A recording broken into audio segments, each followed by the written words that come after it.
आज ज्योतिर्लिंगों में सबसे पहले सोमनाथ का नाम आता है। आज मैं उसी की कथा आपको सुनाने जा रही हूँ। प्रजापति दक्ष ने अपनी कन्याओं का विवाह चंद्रमा के साथ किया।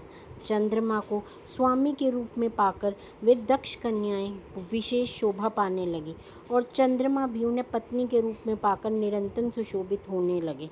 उन सब पत्नियों में जो रोहिणी नामक पत्नी थी, एकमात्र वही चंद्रमा को जितनी प्रिय थी उतनी दूसरी कोई पत्नी प्रिय नहीं हुई। वे सब अपने पिता की शरण में गए। वहाँ जाकर जो भी दुख था उसे पिता को निवेदन किया। यह सुनकर दक्ष भी दुखी हो गए और चंद्रमा के पास आकर शांति पूर्वक बोले, तुम्हारे आश्रय में रहने वाली जितनी स्त्रियां हैं, तुम किसी को अधिक और किसी को कम प्यार क्यों करते हो? अब तक जो किया सो किया। अब आगे फिर कभी ऐसा विषमता पूर्वक बर्ताव तुम्हें नहीं करना चाहिए, क्योंकि यह नरक देने वाला बताया गया है। ऐसी प्रार्थना करके प्रजापति दक्ष घर को चले गए। उन्हें पूर्ण निश्चय हो गया कि अब फिर ऐसा नहीं होगा, पर चंद्रमा रोहिणी में इतने आसक्त हो गए कि उन्हें दूसरी किसी पत्नी का कभी आदर ही नहीं करते थे। इस बात को सुनकर दक्ष दुखी हो गए। फिर स्वयं आकर चंद्रमा को उत्तम नीति से समझाने लगे तथा न्यायोचित बर्ताव के लिए प्रार्थना करने लगे। दक्ष बोले, चंद्रमा सुनो, मैं पहले तुम्हें अनेक बार प्रार्थना कर चुका हूँ, फिर भी तुमने मेरी बात नहीं मानी, इसलिए आज शाप देता हूँ कि तुम्हें क्षय का रोग हो जाए। दक्ष के इतना कहते ही क्षण भर में चंद्रमा क्षय रोग से ग्रस्त हो गए। उनके क्षीण होते ही उस समय महान हाहाकार मच गया और सब ऋषि कहने लगे कि अब क्या करना चाहिए। तब इंद्र आदि देवता तथा विशिष्ट आदि ऋषि ब्रह्मा जी की शरण में गए।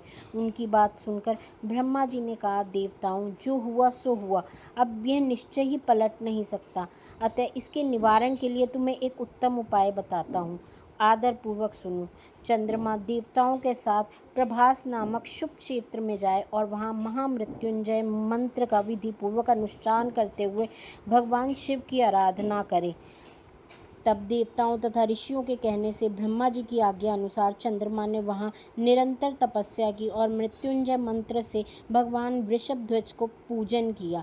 उन्हें तपस्या करते देख भक्त वत्सल भगवान शंकर प्रसन्न हो गए और उनके सामने प्रकट हो गए और अपने भक्त चंद्रमा से बोले, चंद्रदेव, तुम्हारा कल्याण हो, तुम्हारे मन में जो अभीष्ट व वर मांगो, मैं प्रसन्न हूँ, तुम्हें संपूर्ण उत्तम वर प्रदान करूँगा। चंद्रमा बोले, देवेश्वर, यदि आप प्रसन्न हो प्रभु शंकर, मेरे इस शरीर के क्षय रोग का निवारण कीजिए और मुझसे जो अपराध बन गया उसे क्षमा कीजिए। शिव जी ने कहा, चंद्रदेव, एक पक्ष में प्रतिदिन तुम्हारी कला क्षीण हो और दूसरे पक्ष में वह निरंतर बढ़ती रहे। चंद्रमा ने भक्ति भाव से भगवान शिव की स्तुति की। देवताओं पर प्रसन्न हो उस क्षेत्र के महात्म्य को बढ़ाने तथा चंद्रमा के यश का विस्तार करने के लिए भगवान शंकर ने उन्हीं के नाम पर वहाँ सोमेश्वर कहलाए। सोमनाथ का पूजन करने से वे उपासक क्षय और कूड़ आदि रोगों का नाश कर देता है। यह सब चरित्र शिव पुराण में अंकित है। हर हर महादेव, हर हर महादेव।